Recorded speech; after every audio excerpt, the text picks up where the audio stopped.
Mes chers camarades, je vous apporte le salut fraternel de l'Union départementale de la Manche. Yann, excuse-moi Pardon pour les faits. Mes camarades, je demande à celles et ceux qui ne sont pas encore inscrits dans les différentes commissions de résolution de le faire avant ce soir 19h30. Demain, ce sera très difficile de pouvoir s'inscrire pour des raisons à caractère technique. Merci mes camarades. Avec mes excuses, Yann. C'est pas grave, je recommence. Donc je vous redonne le salut fraternel de l'Union départementale de la Manche, des syndicats de la Poste, de la chimie, de la métallurgie, des hospitaliers et d'autres qui m'ont mandaté. Camarades, sur le rapport d'activité du mandat, bon, tout n'est pas parfait évidemment.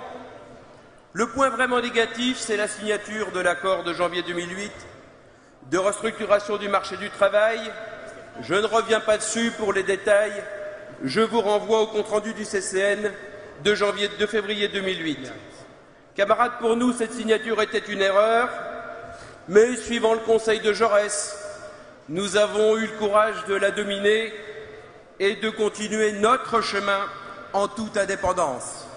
Par contre, camarades, ce qui est très positif dans ce mandat, c'est que nous avons globalement résisté aux pressions de toutes parts pour nous faire quitter ce que Robert Bautreau appelait notre chemin d'autodétermination. Cela étant, mes camarades, regardons l'avenir.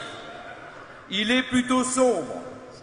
On veut la peau du syndicalisme confédéré, libre et indépendant. Oh, vous savez, c'est pas nouveau. Je ne vous refais pas l'histoire, il y aurait trop à dire. Camarades, on veut la peau du syndicalisme confédéré, libre et indépendant parce qu'il a historiquement un objectif et un seul, nous organiser en classe et ainsi permettre la défense de nos intérêts. Sans organisation, pas de classe ouvrière, mais des ressources humaines taillables et corvéables à merci. Sans liberté ni indépendance, la classe est dominée et soumise. C'est le corporatisme sous toutes ses formes, de droite comme de gauche, si vous m'autorisez cette simplification. Cette organisation de classe libre et indépendante existe. C'est la CGT Force ouvrière. Alors, camarades, je fais une petite parenthèse. Je sais que classe ouvrière et lutte des classes, ça chatouille quelques oreilles et pas seulement à Liaison Sociale Magazine. Mais je ne crois pas, camarades, que cela traduise un désaccord profond entre nous. Camarades, nous le disons souvent, la revendication est le moteur de l'histoire.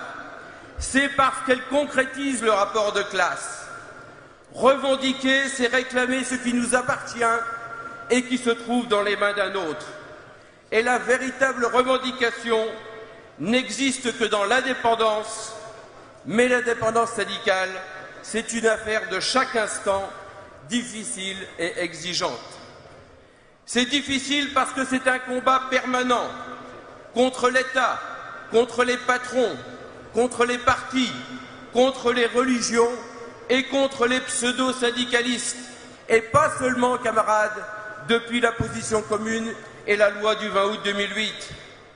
Leur objectif historique à eux, c'est la collaboration et l'intégration. Ce qu'on appelait hier, par exemple, l'association Capital Travail ou le socialisme autogestionnaire, et aujourd'hui, d'autres noms plus doux aux oreilles, comme participation, GPEC, diagnostic partagé, management participatif, dialogue social, et j'en passe. Camarades, il faut dire les choses sans détour. Leur doctrine sociale, c'est le corporatisme, où seul le syndicat légal a le droit de négocier les conventions collectives sous la direction de l'État. C'est par conséquent incompatible avec le syndicalisme confédéré libre indépendant et avec la libre négociation instituée par la loi de 1950 sur les conventions collectives.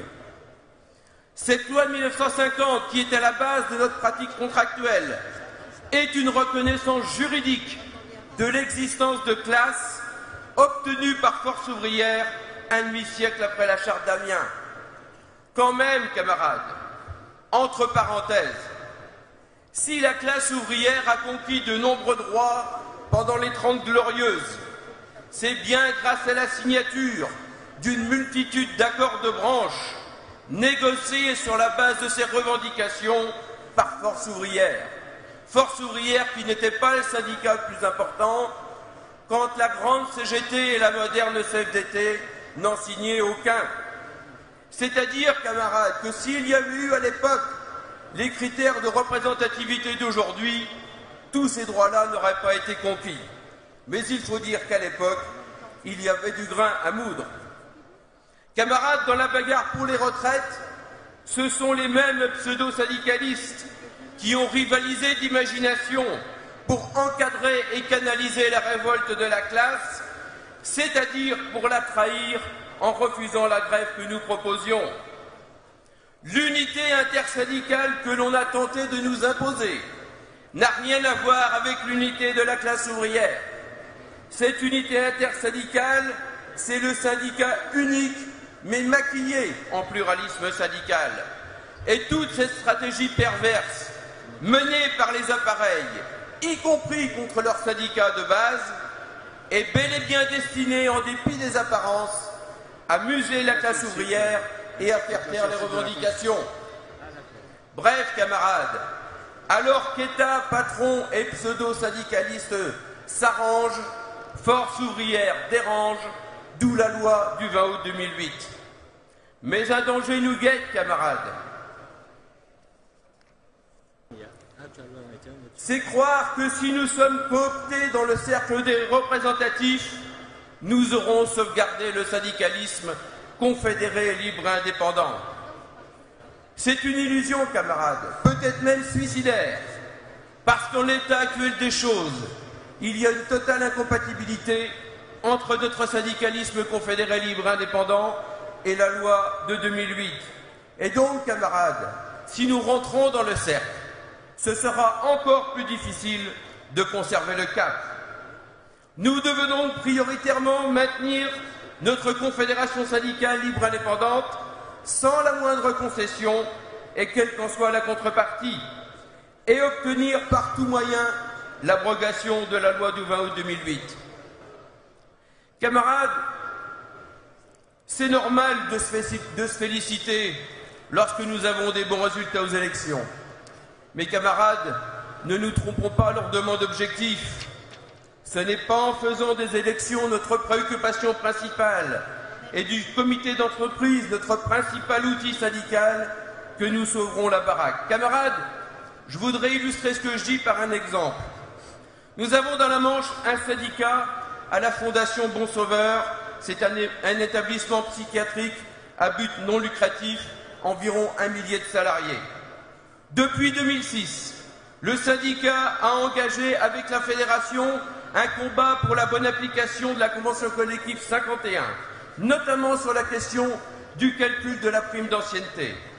Comme partout en France, les employeurs du secteur ont réussi, avec la complicité de la CFDT, à abuser les salariés en interprétant à leur avantage un avenant de la Convention collective. À la Fondation Bon Sauveur, le syndicat, avec l'aide de l'UD, a déposé en 2 fois 112 dossiers au prud'homme et nous avons gagné pour 110 salariés des rappels de primes d'ancienneté pour un total de 380 000 €. Dans la foulée, nous avons demandé au tribunal de grande instance de condamner la Fondation à appliquer correctement la Convention collective et là encore nous avons gagné. La décision est tombée la semaine dernière. Avec cette deuxième décision, c'est environ 350 salariés qui vont rentrer dans leurs droits. Toute cette activité a permis aux syndicats de progresser. En 5 ans, ils ont multiplié leur nombre d'adhérents par 10 et aux élections en 2010, ils ont doublé leur voix. Camarades, ceci pour faire la démonstration que c'est bien d'abord en revendiquant et en défendant les droits des salariés que Force ouvrière peut se développer.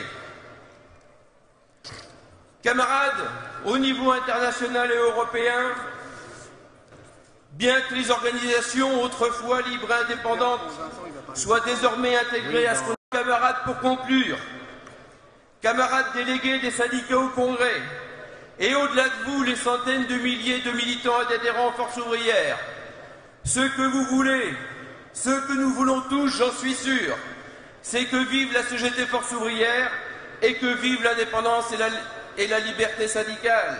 Eh bien, camarades, tout l'enjeu de la décennie est là, dans le combat pour la survie du syndicalisme confédéré, libre et indépendant, contre toute forme d'intégration.